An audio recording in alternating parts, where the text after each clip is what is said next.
weekend's games, all in the company of Scotland Hall of Famer Gary Caldwell and the unpersuadable Michael Stewart. We start at Tannadice as Mickey Mellon's Dundee United welcomed unbeaten Rangers to Tayside. The visitors have looked unstoppable this season, led by their captain and arguably the best player in Scottish football right now, James Tavernier. Depleted Dundee United don't have too many options. They're still without top scorer Nicky Clark. One change to the side which lost at Livingston, Jamie Robson replacing Dylan Powers. 6 changes to the Rangers team which won in Poland to top their Europa League group. These are the 11 who started in Europe the previous Thursday against Standard Liège. 26 games unbeaten so far this season. And it's all about maintaining momentum for Steven Gerrard and his team. Rangers at Tannadice for the first time in nearly 8 years. And current Dundee United have one big problem at the moment, that's scoring goals. 12 so far in 16 league games. And that's Lawrence Shankland there with the layoff. He certainly wants to get back on the mark. Steven Gerrard wants his team to keep on doing what they are doing. Leon Balogun's header returned with interest by Edwards. Fuchs running into trouble. Ryan Kent losing his footing. That's for Shankland, and it's off Goldson and behind for the game's first corner kick. Adrian Sporla, the Argentinian midfielder, delivers. That's a mistake by Balogun. Connolly's shot, and again blocked by Barisic. Mark Reynolds was right on the money with that left footer. And it's Stephen Davis, practically on the goal line, who blocks this from the Dundee United captain.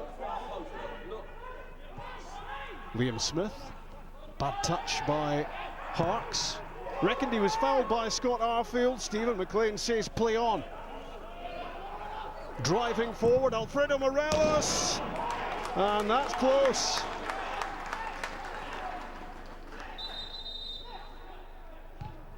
Up went Goldson, powering the header clear. In goes Alfredo Morelos against Connolly. And it's a yellow card for the Rangers striker.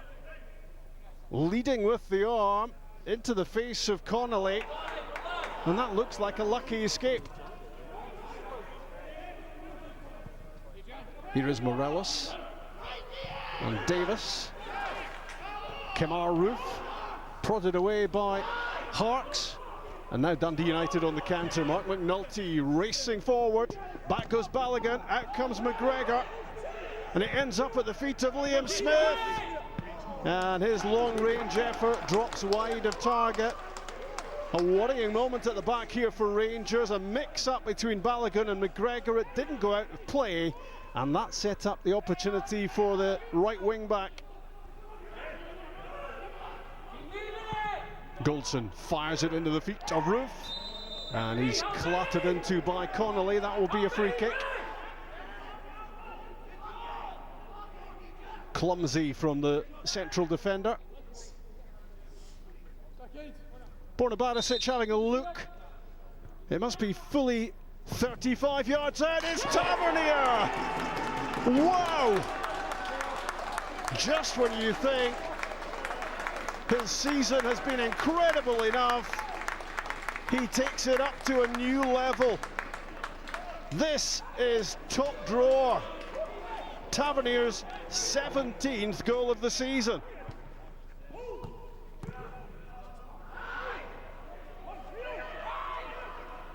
Liam Smith for Dundee United. Scurrying forward is Mark McNulty.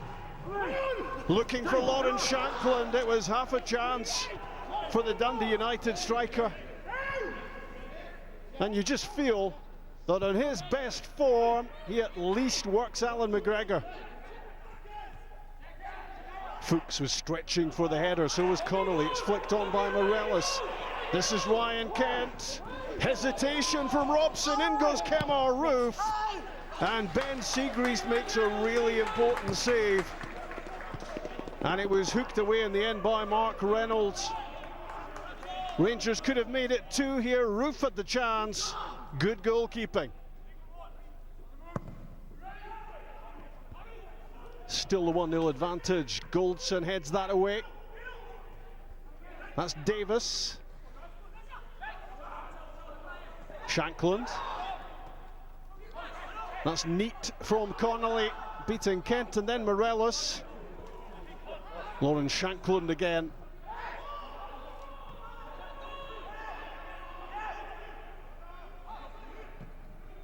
Harks chips it over the top of Tavernier for Jamie Robson. That's Liam Smith. What a goal!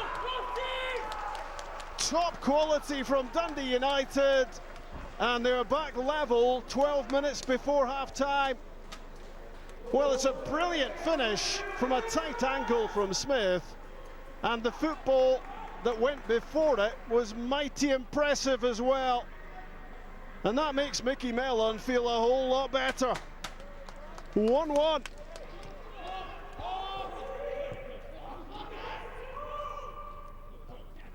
Ryan Kent sets off. Harks tries to get close. Robson makes the challenge. Down goes Kent looking for a penalty. Referee Stephen McLean not interested. Was there enough contact here to send Kent down? He thought not. James Tavernier. Ryan Kent, Stephen Davis heading towards half-time. Kent against Robson again. He's beyond him, in for Morelos. And a chance for Alfredo Morelos to add to his, by his standards, measly total this season of only 7 goals so far. Down goes James Tavernier. It was Adrian Sporla who made the awkward-looking challenge. Free kick given.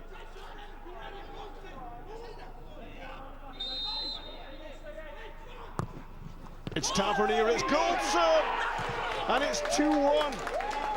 A minute before half-time. I think Dundee United were looking here for an offside. And he was unmarked, Goldson, in the end, to head flick this home. And it's an assist from Tavernier, 13 of those this season, to add to his 17 goals. He's been involved in 30 goals for Rangers so far. Well, that was a dramatic ending to the first half, and it's going to be interesting to see what psychological impact that has on both these teams. 1-1 suddenly becoming 2-1 Rangers. Barisic fires it in, and Mark Connolly was at full stretch to stop this getting into the danger zone. Barisic from the corner kick, it's beyond everyone. Stephen Davis looks to keep it alive. James Tavernier's cross, back from Balogun, down goes Connor Goldson. Well, the eyes were on the ball here and not on that grappling going on involving Connolly and Goldson. Barisic plays this in for Balogun, and Connor Goldson had a chance to score again. This could have been 3-1. Tavernier's throw, chested down by Morelos for Davis, and hooked wide for Borna Barisic. Kemar Roof. Well, that's a lovely ball for Morelos. Big chance for him. Siegrist makes the save, and again. Well, he timed his run perfectly. He controlled the ball, and then he dallied too long.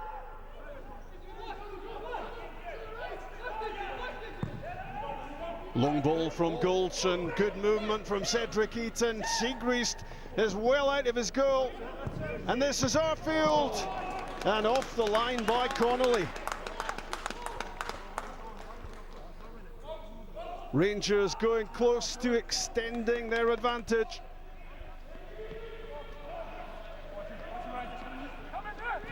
Barisic to deliver, that's Arfield again, and it's off the post this time.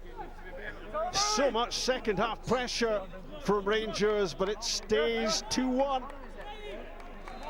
And make that 27 games unbeaten for Rangers this season after victory at Tannadice. We're a developing group at this level.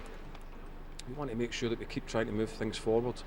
And there was a lot to be pleased with today, and a lot that we can look back and say, yeah, that was really good, but can we go and do a wee bit more of that? Should Morelos have been sent off for the elbow on Connolly?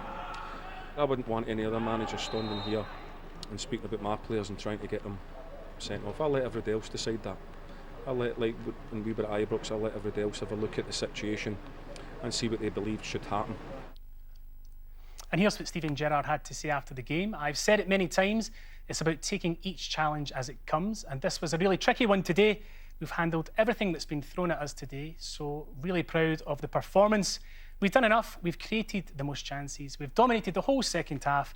We should have had a penalty, so all in all, we'll take the points away, and deservedly so.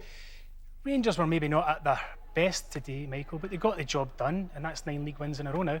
Absolutely. You know, when you are in the form that Rangers are in, they find a way of winning games. You're right, it wasn't the best that they've performed, but they don't have to be at their best to win the games, and the confidence and belief is, you know, running right throughout the team, and they have scored and opened up teams at will throughout this season. It takes 2 set pieces to win this game, but they've got the quality to do that. So they've got many different ways of winning games, and Steven Gerrard, quite rightly so, is delighted with that victory at Tannadice. Absolutely. Gary, you and I have won titles in Scotland. How important is it to win these ugly away matches, the difficult away games?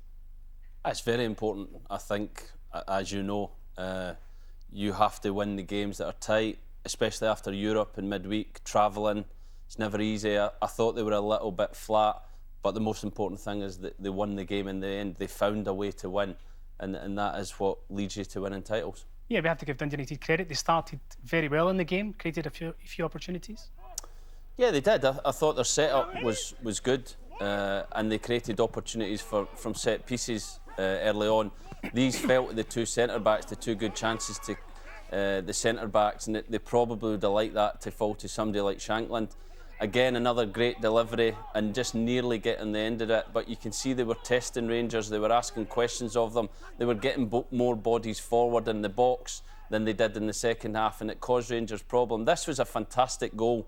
The build-up play before that, a brilliant crossfield pass, a brilliant cross, and you see, I always think when you play with wing-backs, this is why you do it, to stretch a team right across the pitch. It's a brilliant cross from Robson, and Smith makes up a lot of ground to get on the end of it to score, like I said, a great goal that got them back into the game. The importance, obviously, with the 2 strikers up top, because you can see with Shankland and McNulty, they're occupying the defenders. Barisic has to tuck in to come and mark one of the strikers, and it means that Smith can get around the back, but he's got to be concentrating. There's no point in just, whether it's a wide man or a wing back, there's no point in just hanging out there and not getting involved in the game, because he could easily have just switched off. He gets in and he gets the goal because of that. It was a fantastic goal, not quite as good as this goal though. No. James Tavernier, no. Steven Gerrard described it as world class. There won't be many better than this all season. In fact, that could well be the best that there will be throughout the course of this season. It's absolutely sensational.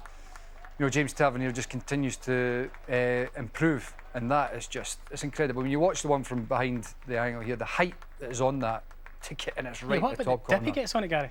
It's phenomenal technique. You see the way he swings his body around the ball, and that's what generates the top spin to allow him to hit it so high, and coming down for that height is very difficult for the goalie to get a hand on it. Yeah, what are the ingredients, in your opinion, that are making Rangers so successful right now?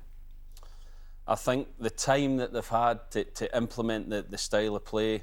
You know, Steven Gerrard came in 2.5 years ago now, and they've effectively kind of copied the Liverpool way, the 4-3-3, and they have now the players that fit into that system. The players believe in it, and confidence, like Mikey said, is oozing out of them at the minute, and they know how to win football games, and it's a big thing, but the time to implement that is one of the big factors, I think. Absolutely. Rangers got their second goal from a set play. They're a real danger from set plays this season, Michael. Yeah, they are, and you know, it's not an accident. These things are clearly worked on. You know, Connor Golson standing in an offside position and and he gets a wonderful flick from the Tavernier free kick into the far corner. And it's at these vital moments that, you know, set plays can play such a big part, and that's not an easy finish by any stretch of the imagination. No. And right throughout the game, you know, Rangers were a threat from set plays, you know, constantly putting good deliveries into the box, and they've got plenty of guys that are going and attacking it. This is obviously the one that was, you know, potentially a penalty kick. Is it for you? See Connolly on Goldson here. It could easily have been a penalty kick. Yeah, I think it probably was. And as I said, right throughout the game, when you've got the delivery from the likes of Barisic and Tavernier in particular, and you've got people like Balogun and Goldson who are really good at going and attacking the ball, then you're always going to cause teams a threat. And this is obviously the one I'm wanting to highlight from before. Very similar to today.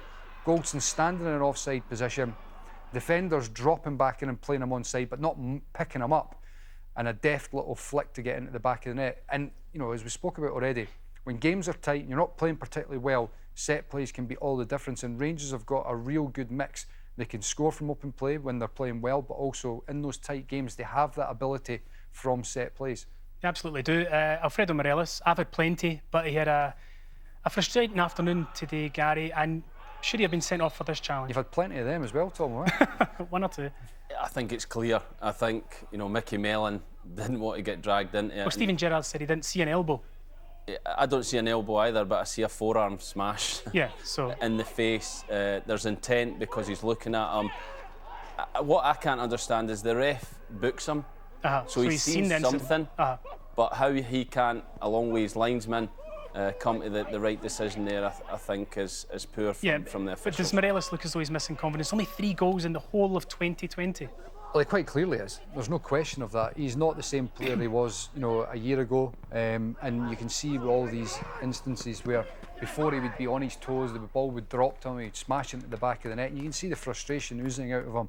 You know, something I'm sure you can relate to, Tom. Yeah, as you said, as a striker, you go through spells where you can't score. But the problem I think with Morelos is, for Rangers as a whole, is that he is not the talisman that he was a year ago. And I think Rangers as a team could comfortably have him out of the side. Well, is there a case and to Roof say that could go up and play. They would be better without him just now? Well, possibly. You know, and Roof could play at the top. Aribo could come into the side in the area that Roof is playing in. And I think the team would actually improve. And Morelos, he doesn't show anything as a team player for me. Before, obviously, he was such a goal scorer and a real threat. He isn't the same.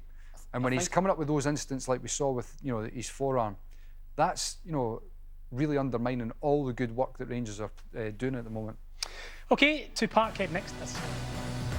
The table toppers are on Tayside today as Dundee United host Rangers. Live action from the Scottish Premiership comes your way this Sunday lunchtime.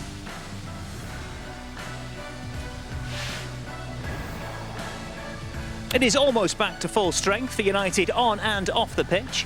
They have players and the coaching staff, including the manager, back after missing last weekend in the latest chapter of COVID chaos. No such drama from league leaders Rangers, who won their Europa League group with some ease in midweek. It's just 12 days to Christmas, and still Stephen Gerrard's men remain unbeaten at home and abroad. Rangers sit 12 points clear at the top of the table ahead of kick-off. Hibs the nearest challengers at the moment after their win over Hamilton yesterday. Celtic could move back into second spot though if they avoid defeat against Kilmarnock later. United can go fifth with a victory today. Good morning from Tannadice. United then looking to bounce back from disruption and defeat last weekend. Rangers, will they look to remain relentless?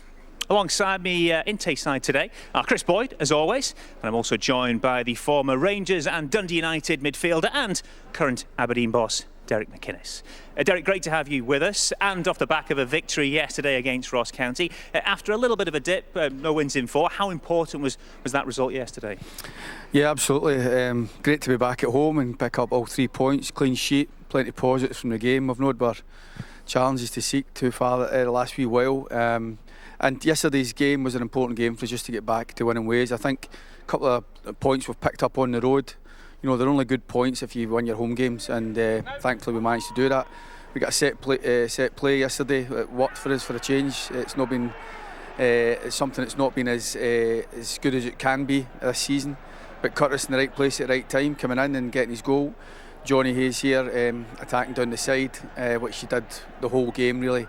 And we've got plenty of bodies in the box here, and Curtis turns and swivels and fantastic finish. I thought it was no more than we deserved. I thought the performance was more than decent yesterday, and like we say, it was just important to get back to winning ways. How good a squad player, a member of the group has Curtis been? Because he's had to be patient at times, but he works hard, he tries hard, and he delivers for you on time. Yeah, it's actually been frustrating for us this season and for Curtis. You know, he hasn't actually had enough training minutes behind him.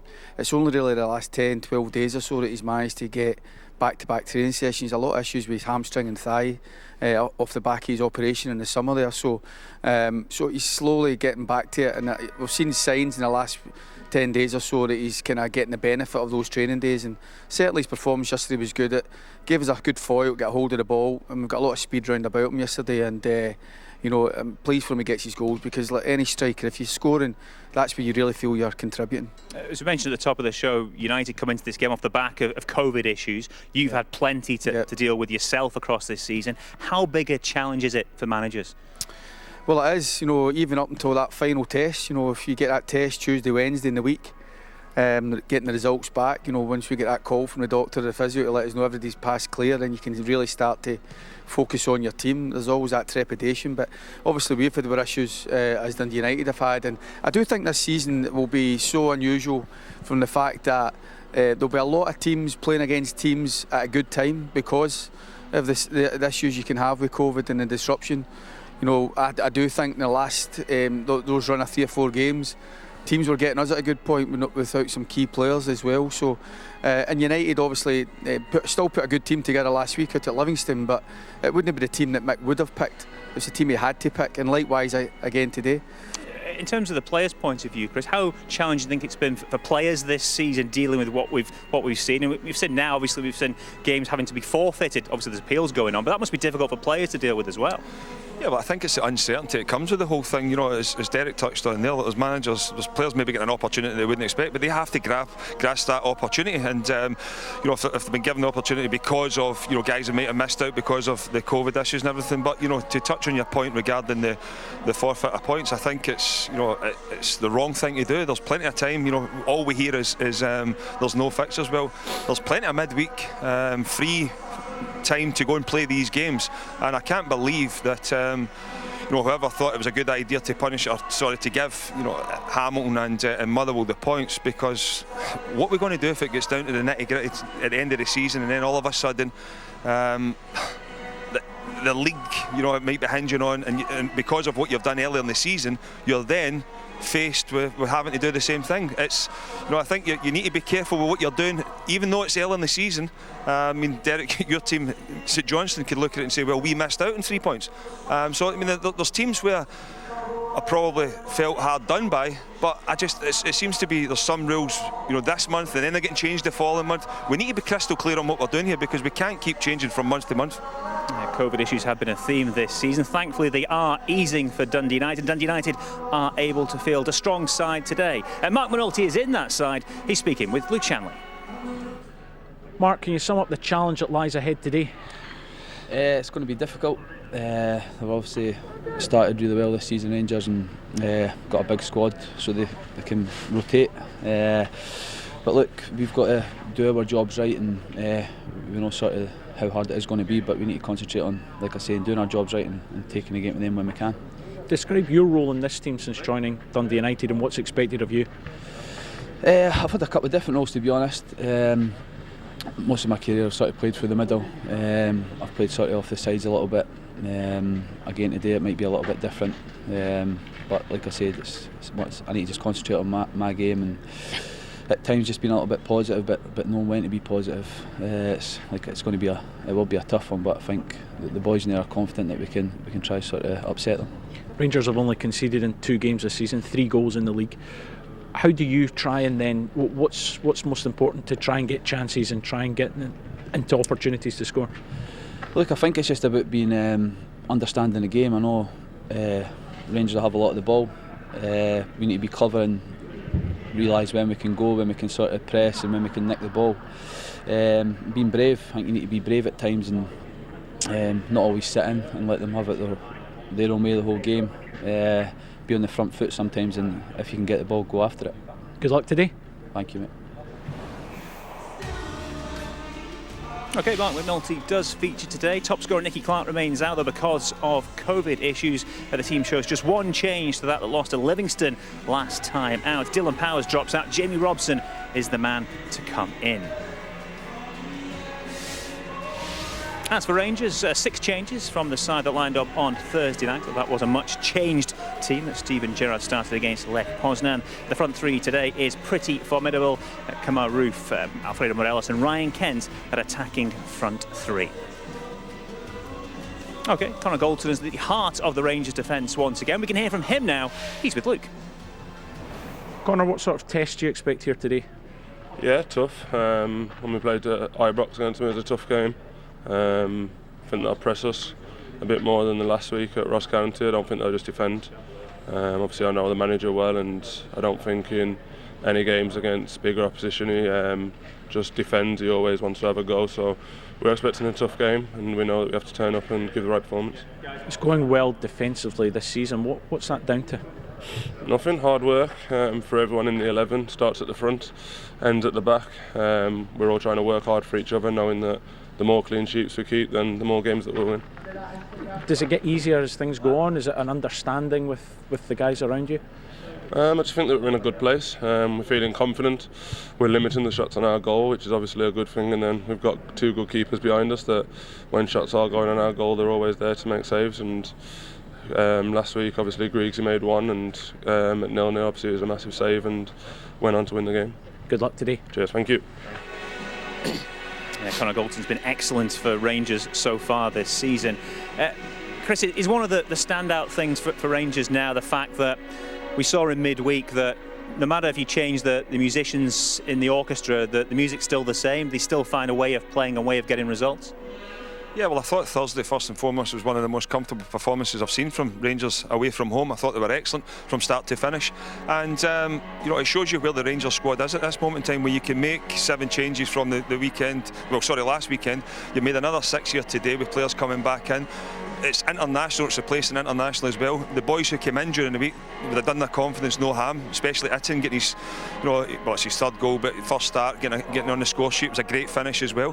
Hadji getting another goal as well. So, Rangers are in a good place right now, but I think it comes from the training ground. There's no getting away from it that, you can bring players in and hope that they might be able to come in and do something, but I think it's the way that Rangers play. They're so fluid. You can tell right through the way they set up. It doesn't matter if it's Alan McGregor or John McLaughlin, and the goals are still looking to play out. The full-backs are trying to do the same things. Young Nathan Patterson came in on Thursday night as well. Maybe not at the level of James Tavernier, but the basics are all still the same. The principles are all still the same, and that comes from time on the training field to work on it on a daily basis. Derek, Rangers have been the best team so far. They have been pretty relentless. What's it like facing a side in that position? You had it when Celtic were dominant. They were literally invincible. How do you convince your players they can go out and compete? Yeah, I think the challenge is always difficult. I think when you come up against good players who are playing with a lot of confidence, you mentioned that Celtic team and that kind of swagger about them. They had match winners all over the pitch. I see Rangers in a similar vein of form at the minute. They take confidence from each and every game, and I think what Chris was saying there, there's a calmness about them, there's a measured approach, even when things aren't going to plan on the pitch. They work their way through it, and then they find their own way, and they implement their style on the opposition. And I do think keeping Morelos was a huge part for him. I know he's not had the individual goals this season and maybe that individual recognition, but I think the way he's work rate and dragging defenders about, it allows that space for Kent and Roof and the likes to exploit. And I think first of all, when you play against Rangers, it's try to stop the service into these guys, because that is the kind of key area for them where they can go and hurt you. Stopping Barisic and Tavernier being an influence, when Tavernier's goal record is unbelievable this season. So they've got the answers all on the pitch, and it's difficult, as I say, to come up with answers when playing against them. But for us, when we play against teams like that, I think we need big performances on the day, with personality, confidence, and the right approach. And we've managed to get some good results against teams over the years, but by and large it's always been a tough afternoon, and sometimes no matter what way you set up, you can try and stop this one, and then there's other areas where they can exploit. And I think this current Rangers team at the minute is playing with that added ingredient of real confidence, and they have that assurance about them. OK, we'll take a short break. When we come back, we'll hear from a man that Derek knows very well, the Dundee United skipper Mark Reynolds, on the challenge of facing this Rangers side. I think for me, Rangers just now are the best team in the country. They're playing the most exciting football. They've been successful kind of domestically and in European football this season, and they're certainly the team to beat. So no, it's a huge challenge, and it's a game that when we were in the Championship, it was one that we were relishing to come up and test ourselves against the best of Scotland. So no, it's going to be a huge occasion, and we're looking forward to it.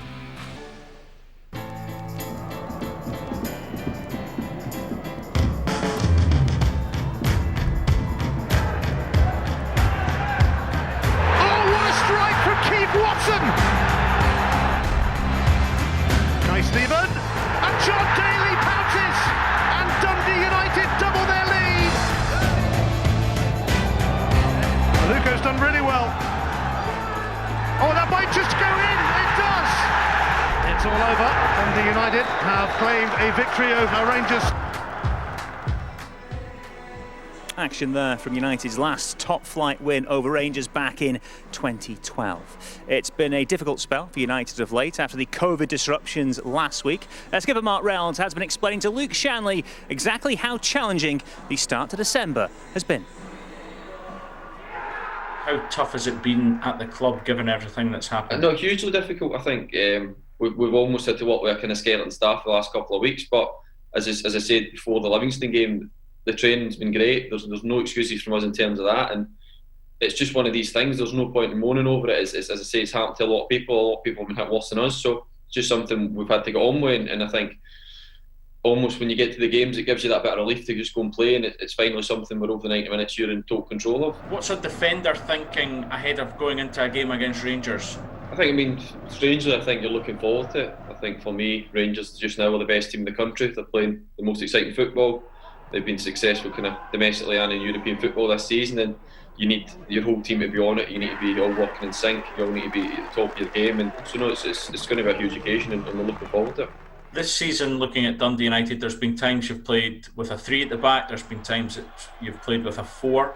What are the benefits for both systems for the team, do you feel? That's something we look at in terms of how the opposition play and how we feel as though we can kind of stop them, as I said there, and how we feel as though we can expose their weaknesses. I think certainly with your back 3, you're almost having an extra centre-back, so you've almost got an extra person there, and there's less gaps. I think with the back 4, you're obviously giving your 2 full-backs who can kind of push on and join in the attack split and give you almost that one extra attacking option. So I think the thing for us is that we feel comfortable playing both formations. And I think when you've got that, then you can flip between games, and it's not as though you've got a plan A and a plan B. You've got one way of playing and you've got another way of playing, and you can chop and change as and when needed. I think you've played 8 games each with both systems, but with the 3 at the back, I think it's only been 1 win now. I know that's just stats on a piece of paper, but should we read anything into that? I think regardless of what I say, I think he's well read into it anyway. But I think from a player's point of view, I think that the back 3 is more defensive. I think maybe when you look further into the stats, I think maybe we've deployed the back 3 against potentially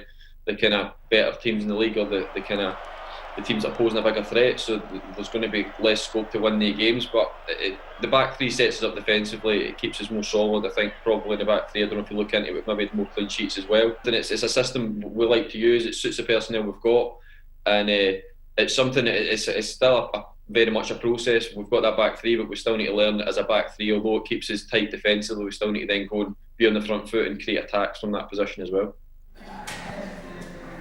Derek, you had Mark in Aberdeen with you for a long spell. How important a player can he be for Mickey Mellon this season in terms of establishing United back in the top flight? Yeah, I thought it was a good signing for United when they took him last year from us, and obviously part of a promotion winning team.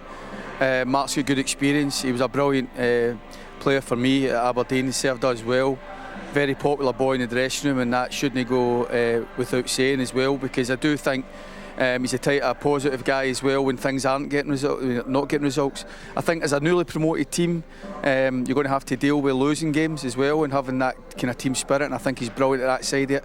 But the experience on the pitch is clearly what he's there for, and playing in a back three suits him because he gets out into the touchline at the right times with his defensive work. He's still very quick, and that's always been his biggest asset. And having two physical centre-halves alongside him, I think, is a good balance for Mark. But no, he'll be invaluable for United this season and what they're trying to do.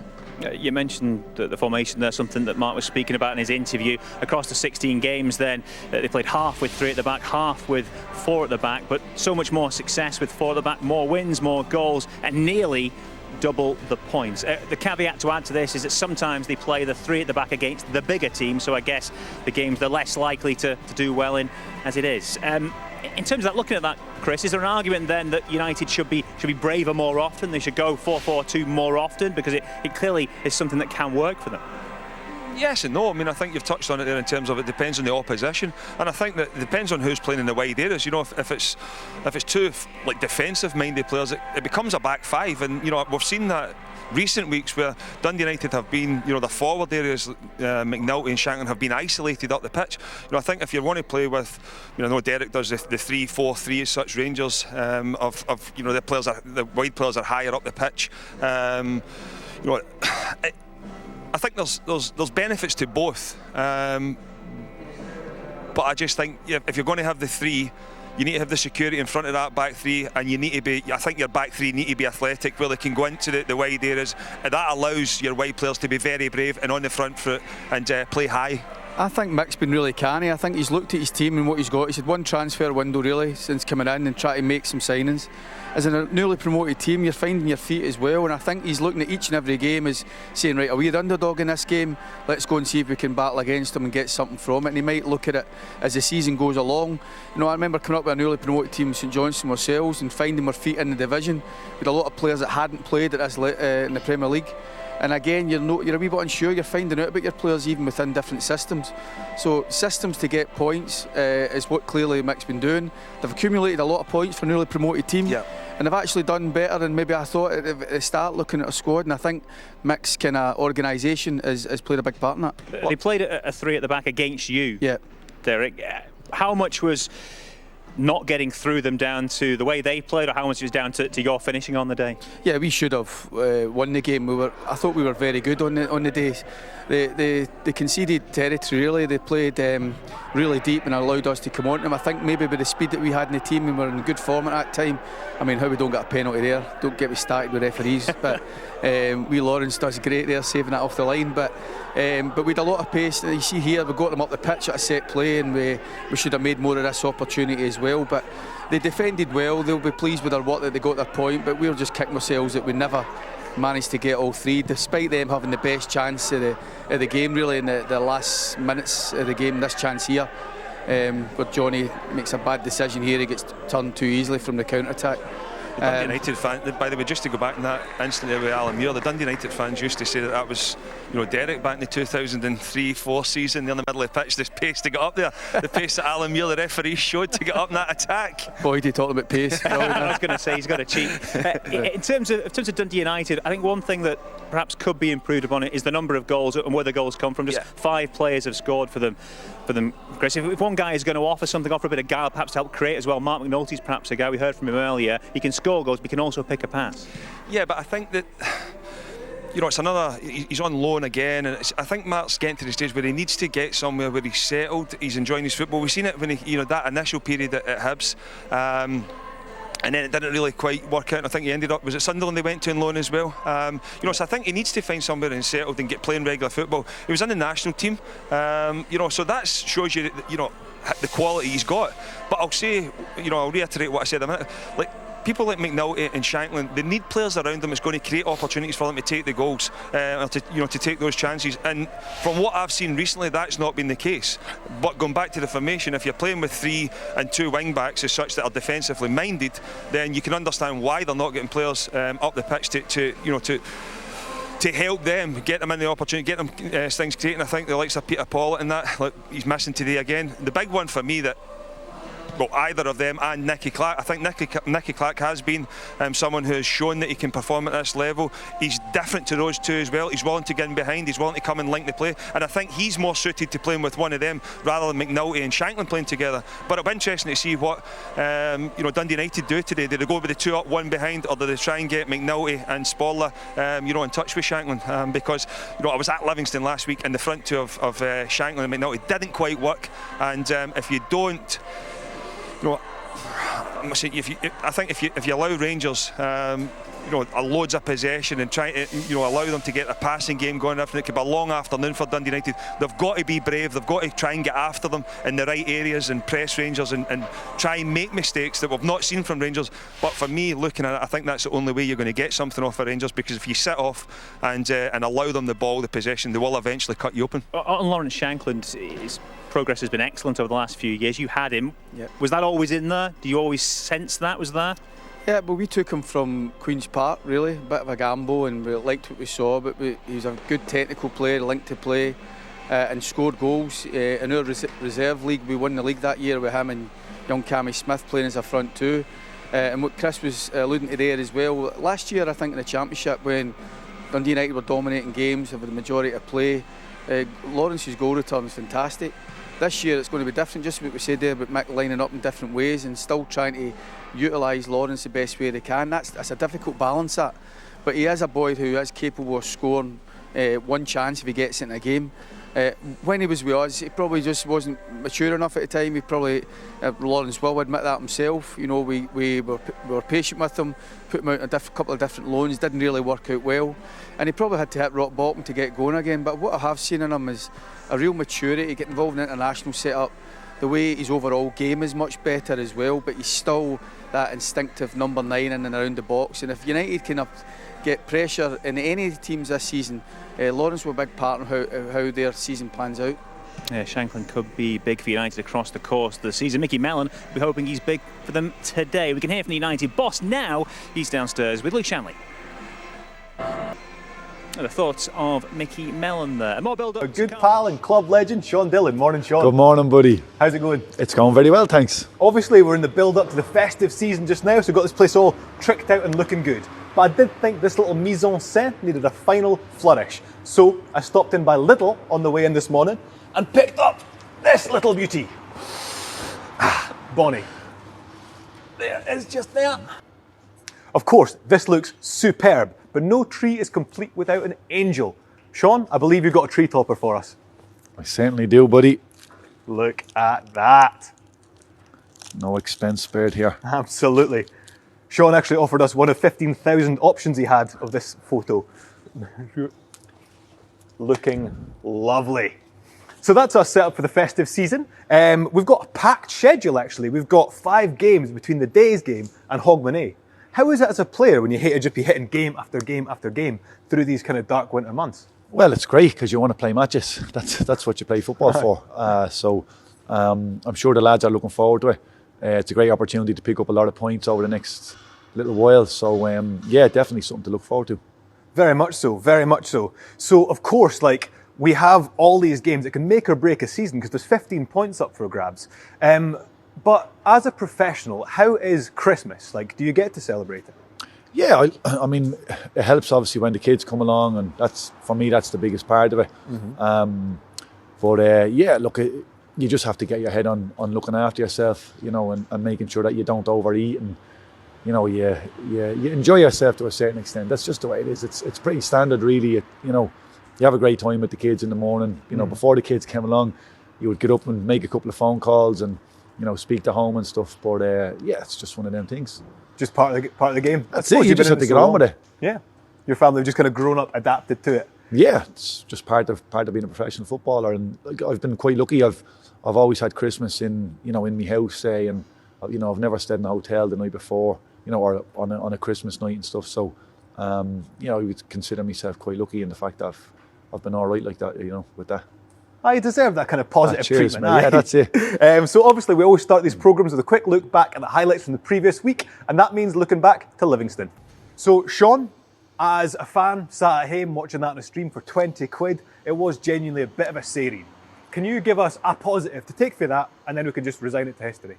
Yeah, look, I mean, it's Livingston are a team that have been in the league now for a few years, an established Premier League team, some might say. So, you know, we could have had a full-strength team out and not won that game. There was no guarantees. There is no guarantees in football. So, you know, the fact that so many lads have been out would have given a number of the lads maybe getting involved on the bench, younger lads that, you know, that haven't been involved in the match days and stuff. So that would have been a bonus for them. And look, it's just one of them things. The game didn't go as well as we were hoping it to.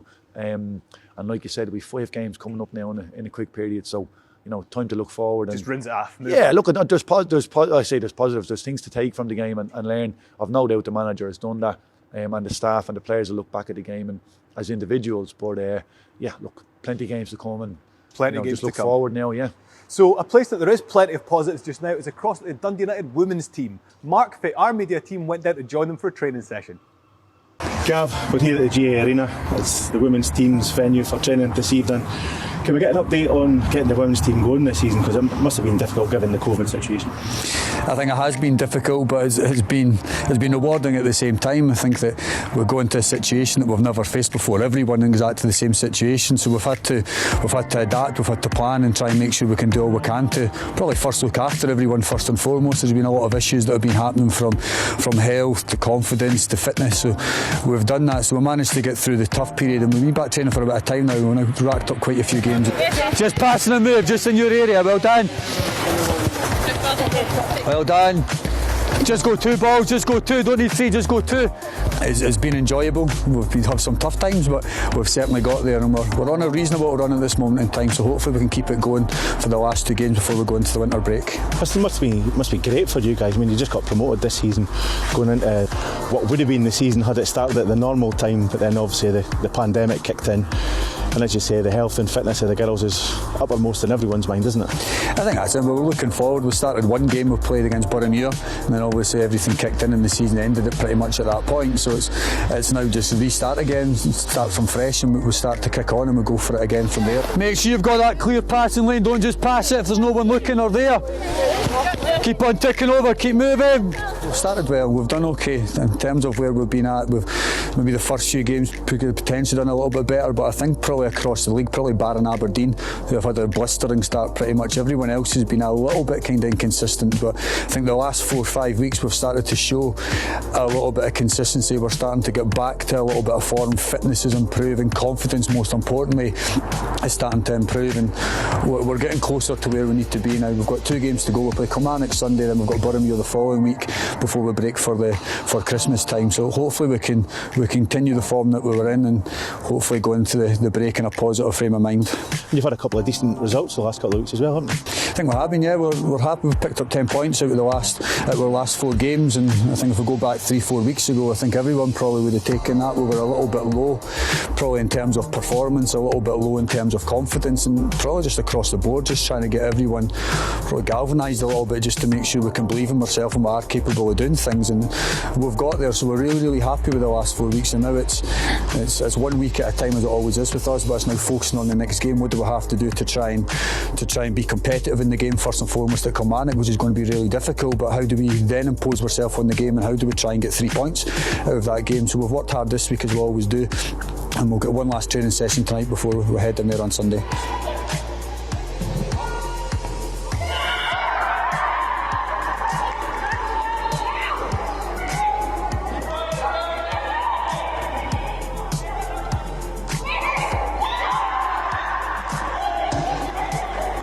We've come back and we missed so much, we then come straight back in again, and the girls have put a lot of time and effort and a lot of work that's went in since we've come back in again. We've played the best part of 15-16 games now, including friendlies, so the time we come to that, we're training 3 nights a week, which we've moved up to the last 3 or 4 weeks as well, so there's been a lot of work that's happened. So I think a downtime for a couple of weeks will certainly help, and I think as well with the easing of restrictions over the Christmas period, I think it's great for the girls and everyone just to go and mix with family and friends and go and switch off for a little bit of time. It's been really tough, so the break's well deserved, and then we'll come back in after Christmas time in January and get ourselves moving again. Some great stuff happening down at the women's team there, and the Dundee United women's team is run under the auspices of the Dundee United Community Trust, and I'm delighted to say we're joined Faith the Trust by Jamie Kirk. Hiya Jamie, how's it going? Hiya, I'm very well, thanks. How are you? I'm top of the bill, top of the bill. So for those of us that aren't too sure, tell us just briefly what Duck get up to.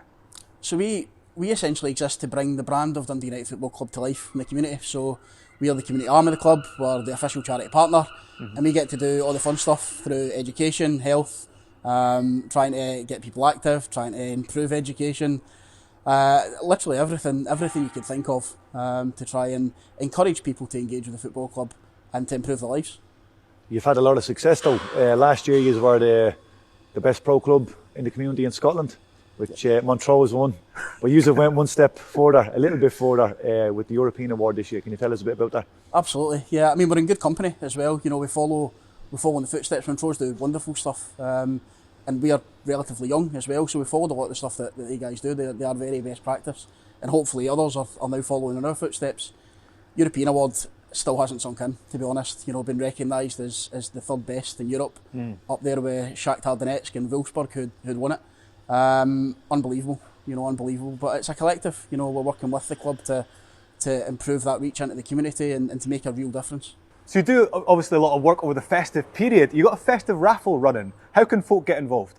We do, yeah, we do. We've missed a few fundraising opportunities this year, as many charities have, and this is a shameless plug, but a way for people to help us to do even more in the community. So you can get involved through our Just Giving page. There's fantastic prizes. There's still a week or so left, and we've got some stocking fillers to announce in the coming days as well. Dundee United themed, of course, and great wee presents to put in the stockings as well. Great stuff, great stuff. I'd really encourage folk to check that out, because obviously all that money goes to funding really good work. Absolutely. I'm sure you're all thinking, that Jamie seems all right, but he is in fact a Rangers fan. I thought that might come up. You can't change your team.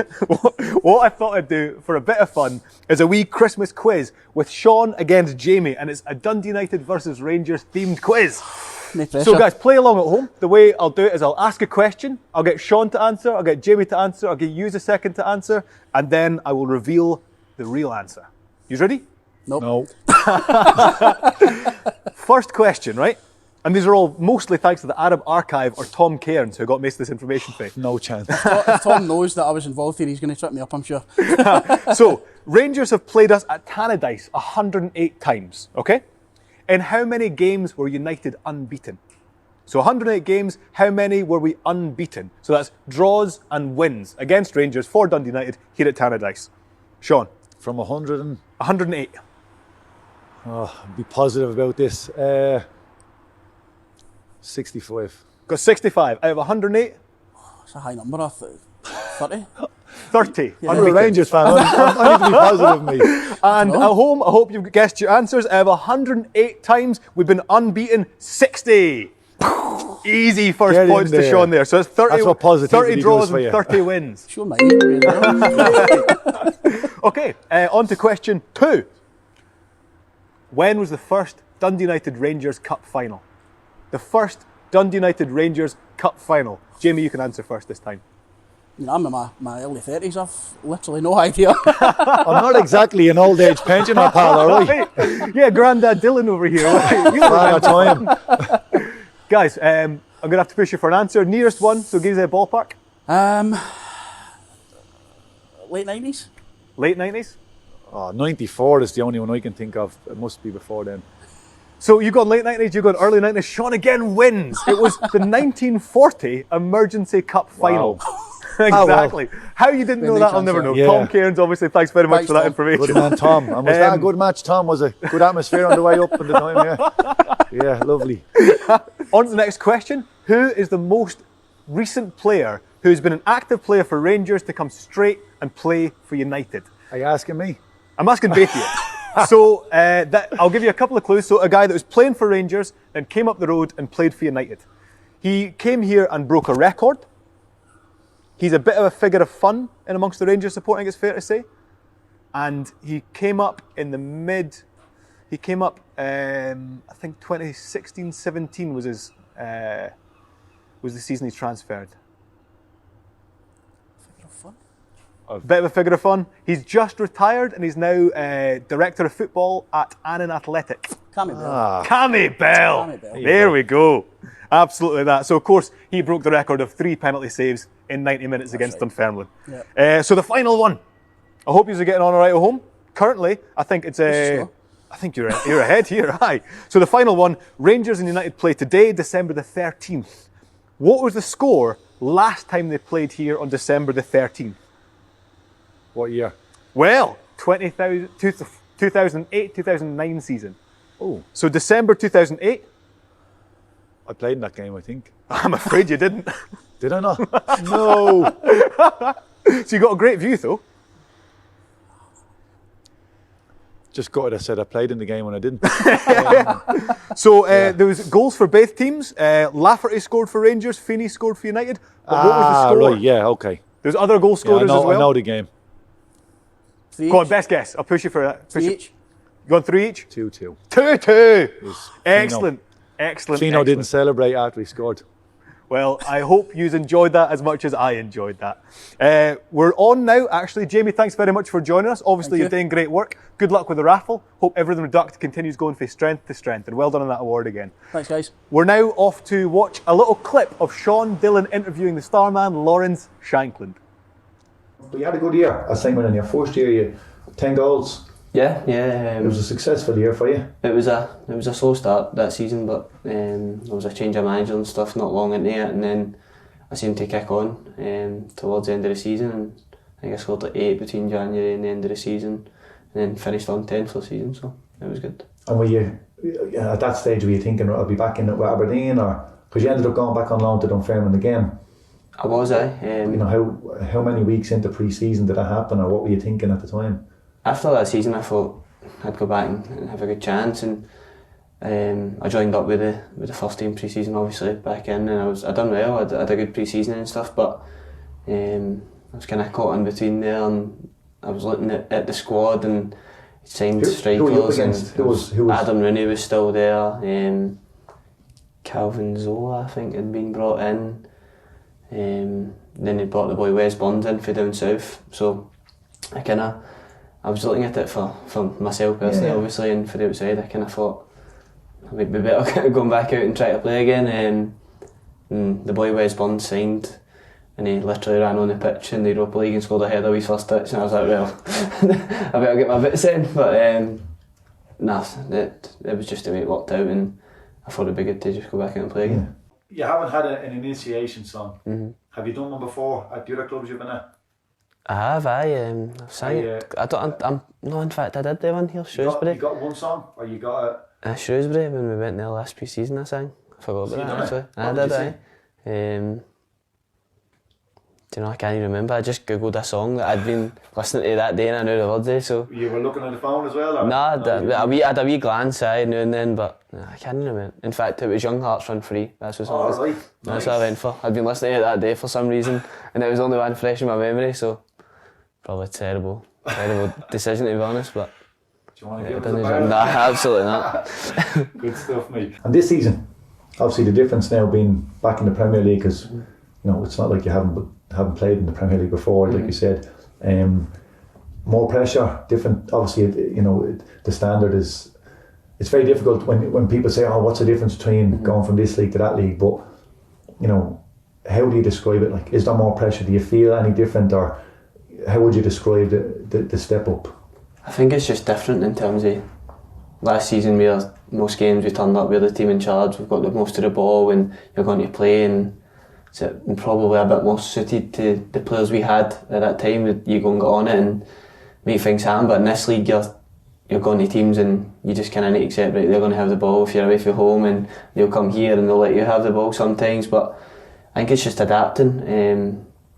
First and foremost, a club needs to establish itself as a Premier League side again. It was out of the league for 4 years, and that's a long time. I mean, to be missing out it, and to get back here is great. And you just need to make sure you stay here for the long term. Like say Livingston, we played at the weekend, obviously a disappointing result, but they've found themselves in the league for a long time now. They've got their game plan, they know what they're doing, and in terms of what suits them all. And I think we're still maybe trying to find that what's best for us. It's been a bit different at the start of the season. We were kind of shipping goals to I think the end of the boys would argue at that point, but we've managed to stop that. The goals seem to be slowing down a bit, and I think when you do that, you kind of you take the attacking side of the game a wee bit. You kind of sacrifice the top end of the pitch, and it's just trying to find the balance of doing that, and then flip side you can go and attack and hopefully get some goals, and I think we're probably still stuck in the wee bit there, so it's something we're working on.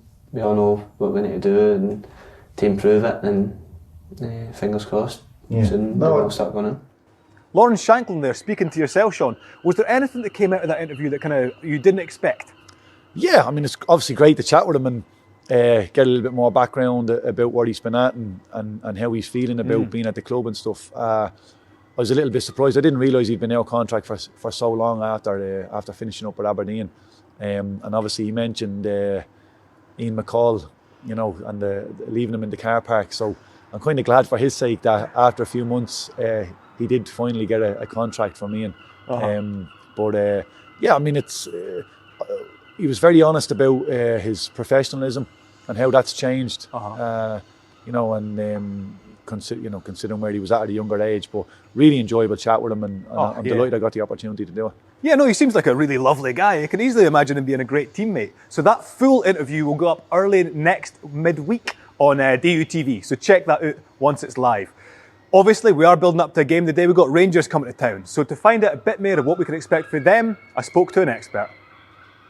Jordan Campbell, Rangers and Scottish football reporter for The Athletic. Welcome to DUTV. Thanks for having me. No, champion. So let's get straight down to business. Rangers played 16, won 14, drawn 2, lost none. How come Rangers are so formidable?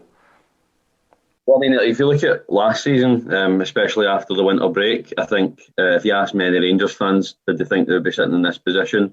You know, I don't think they would be quite as confident that Gerrard would have been able to turn that around. But, you know, in a strange way, I think lockdown actually gave them a chance to reset, because I think you could see that just such a long season and not being able to rotate the players as much as you'd like it had clearly taken its toll on the team. So I think you're seeing a refreshed Rangers, and also an improved Rangers in terms of they brought in players like Kemal Roof. You know, they've come in and helped the players that have come in to improve the squad depth. But I also think you're just seeing the gradual improvement of 3 years of working on the same system and continually getting used to each other and players aging together, because it is a good age profile of the squad. So you look at some of those players like Kamara and Kent, you know, they're coming into their prime, Aribo as well.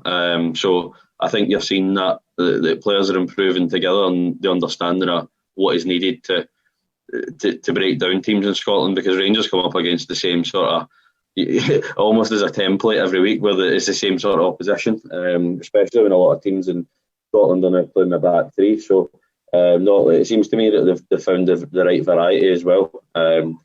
So I think they'll just become a more streetwise team as well over the start of this season. But I certainly a brilliant start from.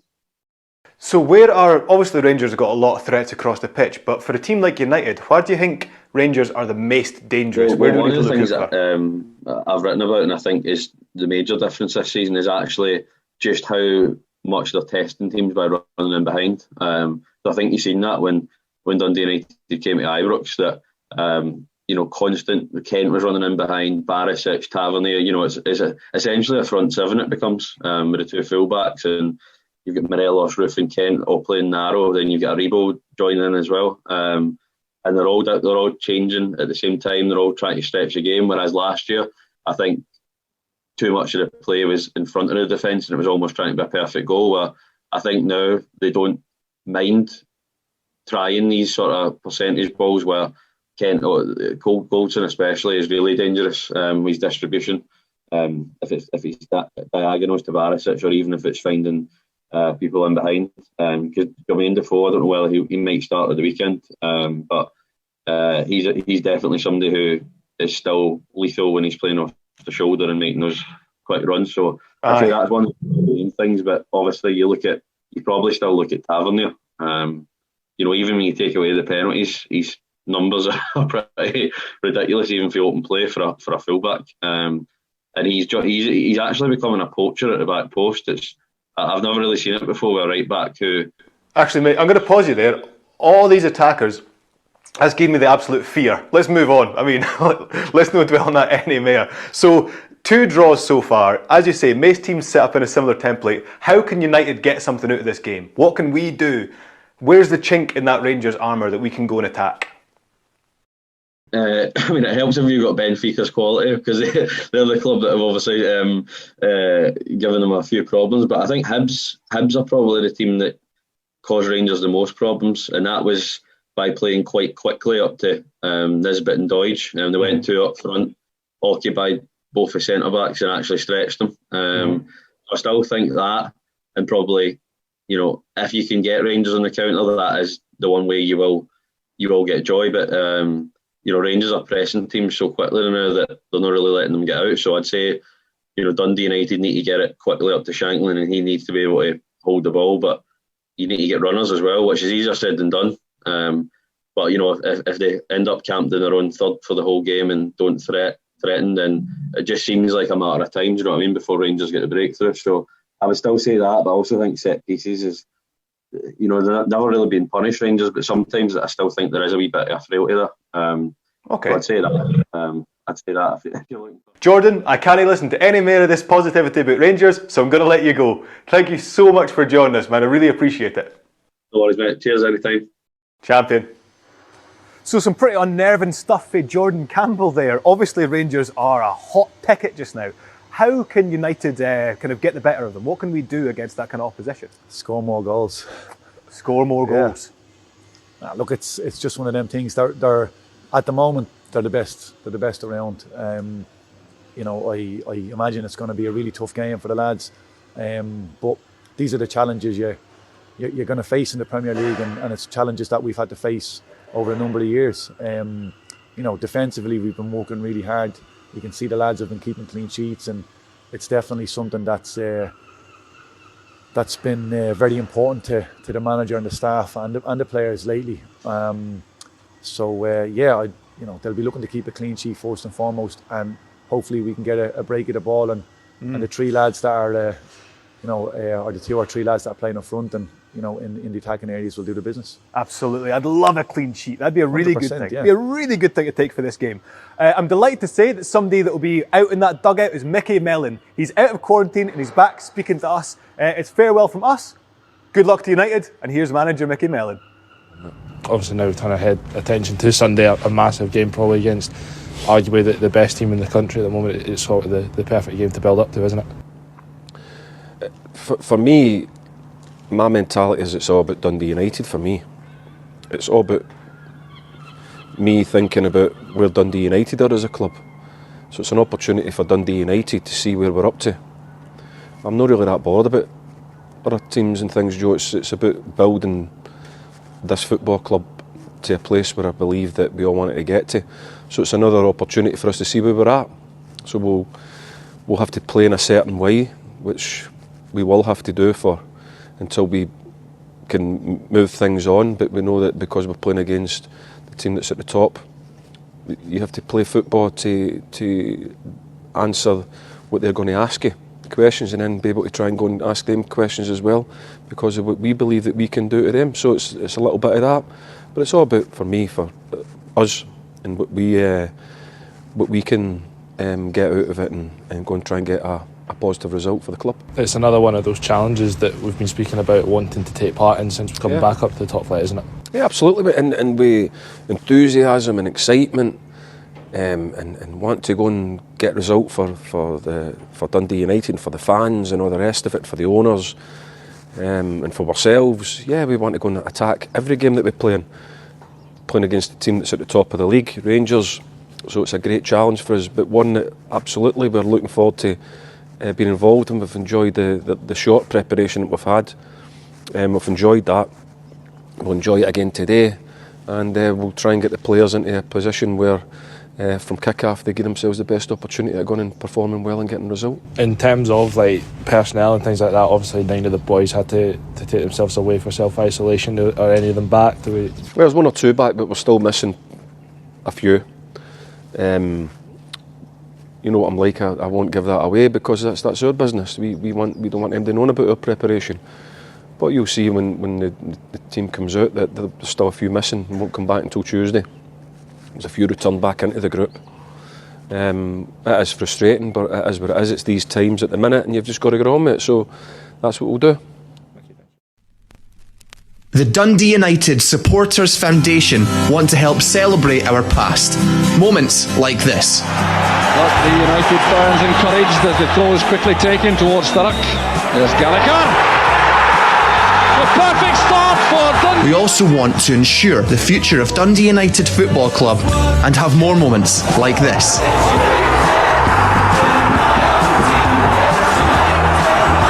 Be like over 800 Arabs and join the foundation. Memberships start at just £10 per month. Find out more and join the Dundee United Supporters Foundation now by heading to dusf.scot.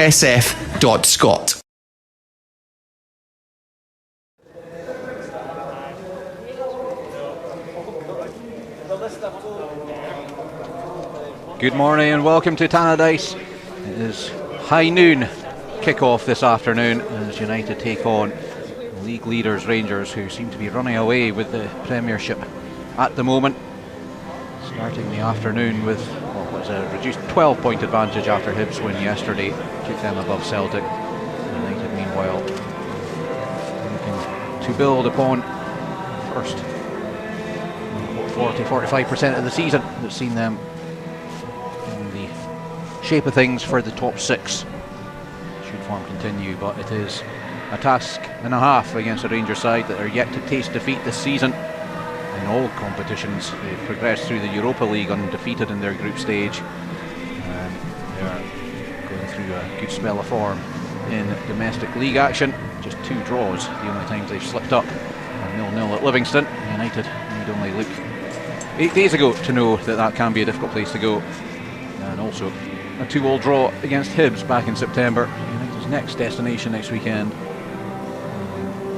That Hibs game the only time Rangers have actually been behind in domestic action this season. Their last 4 games have come with an aggregate score of 20-0. They're tight at the back, they've got attacking talent. United know from their previous meeting this season down at Ibrox that there's much to do to try and keep track of those attacking players as United fell to a 4-0 defeat this afternoon. Well, it could be a different time. United looking to make things difficult for Steven Gerrard's side. Surely this run of theirs must come to an end at some point, and why not at Tannadice this afternoon? There's one change in the United side that's still got a few faces missing due to isolation. That change in the starting lineup sees Jamie Robson come back in, with Dylan Powers dropping to the bench. It's Benji Siegrist in goal. Back 3 are Mark Connolly, Ryan Edwards and Mark Reynolds. In the flanks it's Liam Smith and Jamie Robson. In between those it'll be Ian Hartz, Jean Fuchs and Adrian Sporla, with Lawrence Shankland and Mark McNulty, the all-internationalist front pairing for United. On the bench, Dennis is the sub-goalkeeper. There's Lewis Nielsen, Adam Hutchinson, Flynn Duffy, Dylan Powers, Louis Appere, Finn Malcolm, Darren Watson and also 16-year-old Kerr Smith, the latest of the Our Academy graduates, who signed his first professional contract despite interest from south of the border from English Premier League sides. He's signed up at Tannadice for the next 2 years and he's on the bench this afternoon. The Rangers side, well, they rested plenty for the midweek trip to Lech Poznan. If we look back to their last league action last weekend up at Dingwall against Ross County, 2 changes from that side. That sees Borna Barisic come back in at left back and Scott Arfield come into the midfield, Calvin Bassey and Joe Aribo, the men dropping down to the bench. So it's Alan McGregor in goal, at back 4 James Tavernier the skipper at right back, Borna Barisic at left back, Connor Golson and Liam Balogun in between those. Midfield trio, Glenn Camara, Stephen Davis and Scott Arfield, with the front line consisting of Kamar Roof, Ryan Kent, and in between those Alfredo Morelos. On the bench for Steven Gerrard's side, John McLaughlin is the sub-keeper. Midfield options Nathan Patterson, Calvin Bassey, Philip Helander, Ngani Zungu, Joe Aribo, Yanis Hadji, Cedric Eten and Jermaine Defoe. Our officials this afternoon, referee is Stephen McLean. He'll be assisted by David McGeechee and Andy Milne. Stephen Kirkland is the 4th official. We're just over 5 minutes away from scheduled kick-off time. The commentary team on DUTV this afternoon, myself, Scott Simpson, joined by Dave Hill. Dave, it's going to be a tough task. Can you see United being able to stop this Rangers juggernaut? Well, good morning, Scott. That's a big, tough ask, you know. You look at how well Rangers have manoeuvred through this period, the early period of the season, without a loss in 26 games, is it? And pretty much steamrolling the league, only conceding 3 goals in the league so far. United, you've got to think that they're going through an indifferent period at the moment, steadied the ship from some serious losses earlier on in the season, and unbeaten here in 4, 3 wins and a draw now, so you're looking to maintain that and keep their movement forward. Yeah, it's going to be a tough ask. That's why we love this beautiful game of football. As ever, United in full support of the bodies around them. Should mention as well this afternoon's game from our sponsor, MKM Building Supplies. You can get involved with the virtual 50-50 draw, £2 a ticket on unitedlottery.co.uk. United, as ever, welcome for the support of the Dundee United Supporters Federation. We've got a bit of information behind those for anyone listening in internationally. Be yet to join the DUSF.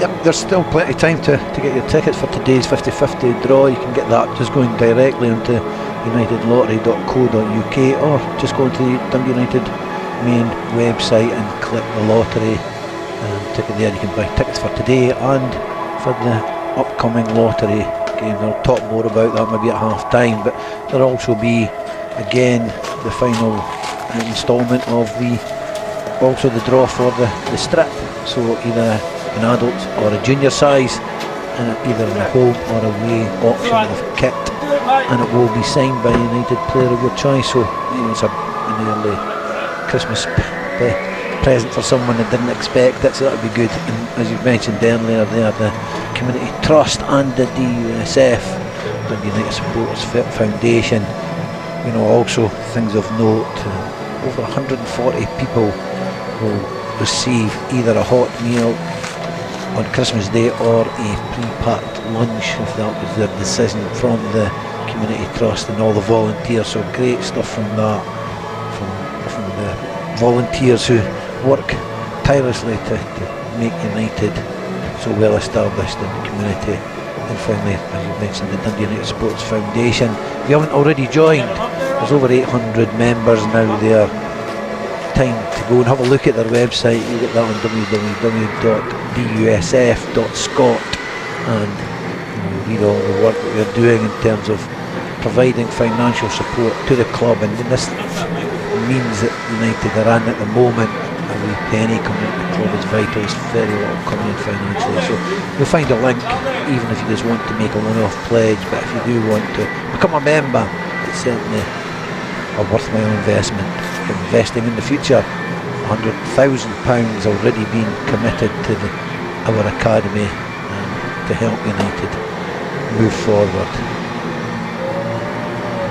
Amongst the United subs this afternoon, the latest of those academy graduates to sign their first professional contract. He turned 16 recently and able to sign his first pro deal. United have Kerr Smith on the bench this afternoon, and somebody who you saw in that ill-fated friendly early on in the season that he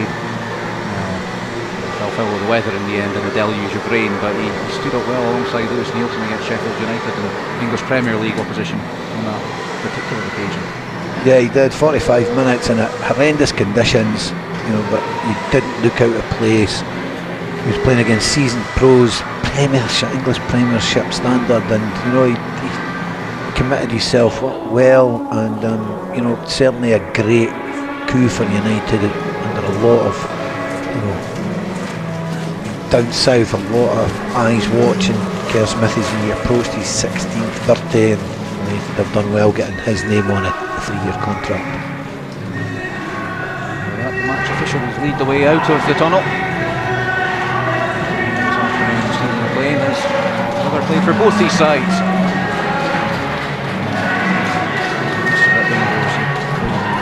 Later in his career, led out by skipper James Tavernier, from penalty spot but also from open play, with 10 league goals already this season. From non-penalties, and United led out. I'm sure as he stretched out that right leg there was very little chance of getting any contact on the ball that had been flicked away by Kamar Roof. It's Rangers who get the opportunity from the free kick. 30 yards out. And the two full-backs, both set-piece experts. United won't know whether this will come from the right foot of Tavernier or the left foot of Barisic. Danger from either. It's Tavernier who whips it in, and it's a great free kick into the top corner. Rangers taking the lead in the 26th minute, and it's another goal for James Tavernier, 11th of the season. Mark Connolly conceding the free kick 30 yards out, the foul on Kamar Roof, and James Tavernier making United pay well and truly. Nothing Benji Siegrist could have done about that. Whipped in, plenty of curl, plenty of pace, and finds the back of the net. 26 minutes in, and it's Dundee United 0, Rangers 1. To get away from Kent and Morelos. Now Shankland again.